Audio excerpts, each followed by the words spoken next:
सुप्रभात। 4 पुरुषार्थ, धर्म, अर्थ, काम और मोक्ष। 4 पुरुषार्थ, धर्म, अर्थ, काम और मोक्ष।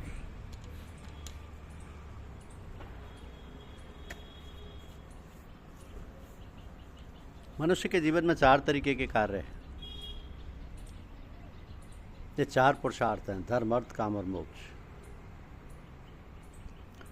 धर्म और मोक्ष की प्राप्ति में तो प्रयास प्रधान है, परिश्रम प्रमुख है और प्रारब्ध गौण। धर्म और मोक्ष को पाने में पुरुषार्थ नंबर 1 पर होता है और प्रारब्ध या भाग्य नंबर 2 पर होता है।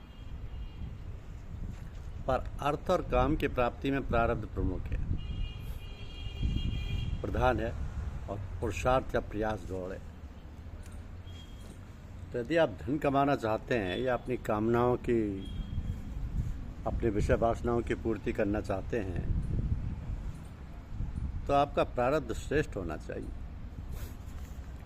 ऐसा नहीं है कि परिश्रम करने से, कड़ी मेहनत करने से धन नहीं कमाया जा सकता या कामना पूरी नहीं की जा सकती,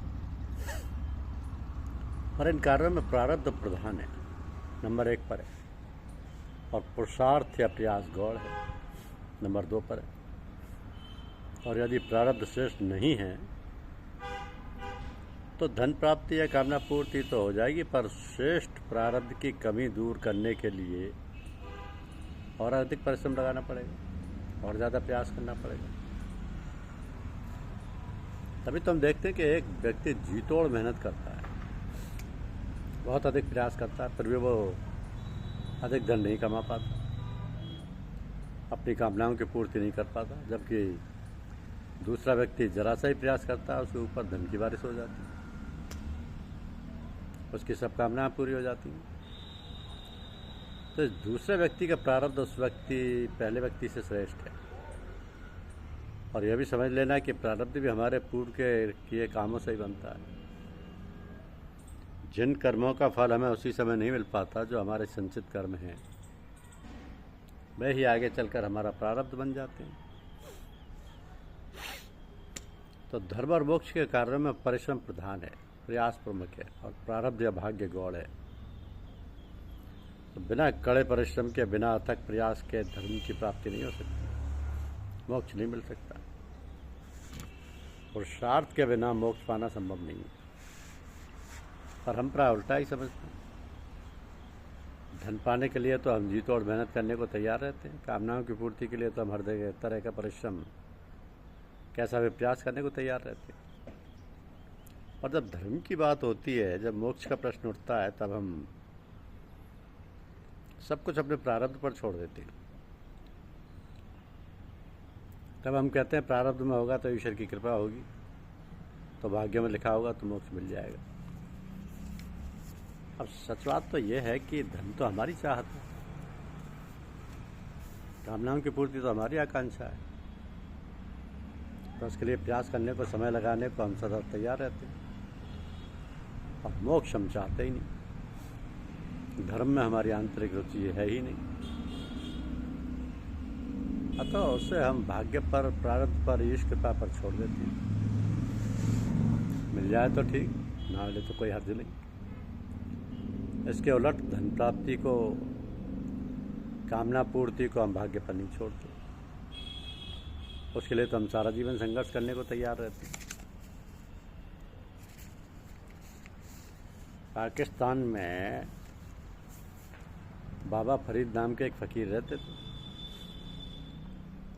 उनकी गुरु भक्ति अनन्य थी, गुरु जी की सेवा में उनका सारा समय व्यतीत होता था।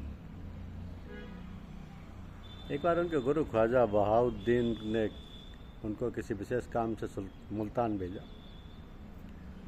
वहाँ उन दिनों में शाह शम्स तबरेज के शिष्यों ने अपने गुरु के नाम का एक दरवाज़ा बनाया था। घोषणा की थी कि आज से इस दरवाजे से जो गुजरेगा वो मृत्यु के बाद जरूर स्वर्ग जाएगा। हजारों फकीर और ग्रस्त उस दरवाजे से गुजर रहे थे। नश्वर शरीर का त्याग होने के बाद स्वर्ग में स्थान मिलेगा, यह अभिलाषा सबके दिल में थी। फरीद को भी उनके मित्र फकीरों ने दरवाजे से गुजरने के लिए खूब समझाया, लेकिन फरीद ने उस दरवाजे में प्रवेश नहीं किया और बिना दरवाजे से गुजरे ही अपने गुरुदेव के चरणों में पहुंच गए। गुरुदेव ने उन्हें अपनी मुल्तान यात्रा के समय बताने के लिए कहा और कहा बाबा फरीद ने उन्हें संपूर्ण घटनाक्रम सविस्तार बता दिया। गुरुदेव बोले, मैं भी वहाँ होता तो उस पवित्र दरवाजे से गुजरता। तुम कितने भाग्यशाली हो फरीद कि तुमको उस पवित्र दरवाजे से गुजरने का सुअवसर प्राप्त हुआ। ईश्वर की लीला भी अजीब होती है, शिष्य को पता ही नहीं चलता और गुरु उन्हें अपनी कसौटी पर परख भी लेते हैं। तो फरीद तो एक योग्य शिष्य थे। अपने गुरु के प्रति उनके मन में असीम श्रद्धा थी। गुरुदेव की बात सुनकर वो बोले, कृपानाथ, मैं तो उस दरवाजे से नहीं गुजरा, मैं तो केवल आपके दरवाजे से ही पहुँच जाऊँगा। एक बार मैंने आपकी शरण ले लिया तो फिर किसी और की शरण में नहीं जाऊँगा। ये सुनकर ख्वाजा बहाउद्दीन की आंखों में प्रेम उमड़ आया। शिष्य की दृढ़ श्रद्धा को देखकर उसे उन्होंने छाती से लगा लिया। उनके हृदय की गहराई से आशीर्वादमक शब्द निकल पड़े, फरीद, शम्स तबरेज का दरवाज़ा तो एक ही दिन खुला था, लेकिन तुम्हारा दरवाज़ा तो ऐसा खुलेगा कि उसमें से जो हर गुरुवार को गुजरेगा वो सीधा स्वर्ग जाएगा। आज भी पश्चिमी पाकिस्तान के पाकपट्टन कस्बे में बने बाबा फरीद के दरवाजे से गुजरकर हजारों यात्री खुद को धन्य मानते। तो सर्वशक्तिमान, सबके प्रेरक और सब पर शासन करने वाले परमेश्वर को यदि कोई साधक इस दुर्लभ मनुष्य शरीर का नाश होने से पहले ही जान लेता है, अर्थात जब तक उसमें भजन, स्मरण, ध्यान, योग आदि साधन करने की शक्ति बनी हुई है और जब तक यह मृत्यु के मुख में नहीं चला जाता, तभी तक शरीर के रहते रहते ही सावधानी के साथ प्रयत्न करके सदगुरु द्वारा बताए गए सूरज शब्द योग, ध्यान योग आदि के अभ्यास द्वारा परमात्मा के तत्व का ज्ञान प्राप्त कर लेता है, तब तक उसका जीवन सफल हो जाता है। अनादिकाल से जन्म मृत्यु के प्रभाव में पड़ा हुआ यह जीव उससे छुटकारा पा जाता है, नहीं तो फिर उसे अनेक कल्पों तक विभिन्न लोकों और तमाम योनियों में शरीर धारण करने के लिए बाध्य होना पड़ता है। अतः मनुष्य को मृत्यु आने से पहले पहले ही परमात्मा को प्राप्त कर लेना चाहिए। जैसे मल रहित दर्पण में उसके सामने आई हुई वस्तु दर्पण से विलक्षण और स्पष्ट दिखलाई देती है, उसी प्रकार ज्ञानी महापुरुषों के विशुद्ध अंतःकरण में वे परमेश्वर उससे विलक्षण एवं स्पष्ट दिखलाई देते हैं। जैसे स्वप्न में वस्तु समूह यथार्थ रूप में न दिख कर स्वप्न दृष्टा मनुष्य की वासना और विविध संस्कारों के अनुसार कहीं की वस्तु कहीं अव्यवस्थित रूप से अस्पष्ट दिखाई देती है, वैसे पितृलोक में परमेश्वर का स्वरूप यथावत स्पष्ट न दिखकर इसे अस्पष्ट दिखता है। क्योंकि पितृलोक को प्राप्त प्राणियों को पूर्व जन्म की स्मृति और वहाँ के संबंधियों का पूर्ववत ज्ञान होने के कारण वे तदनुरूप वासना जाल में बंधे रहते हैं। गंधर्व लोक पितृलोक की अपेक्षा कुछ श्रेष्ठ है, इसलिए जैसे स्वप्न की अपेक्षा जगत जागृत अवस्था में जल के अंदर देखने पर प्रतिबिंब कुछ का कुछ न देखकर यथावत तो दिखता है, परंतु जल की लहरों के कारण हिलता हुआ सा प्रतीत होता है, स्पष्ट नहीं दिखता। वैसे ही गंधर्व लोक में भी भोग लहरियों में लहराते हुए चित्त में युक्त वहाँ के निवासियों को भगवान के सर्वथा स्पष्ट दर्शन नहीं होते, किंतु ब्रह्मलोक में वहाँ रहने वालों की छाया और धूप की तरह अपना और ब्रह्म परमेश्वर का ज्ञान प्रत्यक्ष और सुस्पष्ट होता है। वहाँ किसी प्रकार का भ्रम नहीं रहता।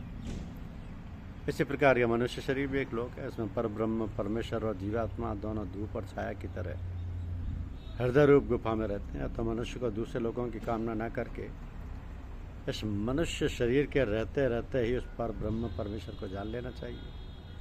यही उसका अभिप्राय है। धन्यवाद।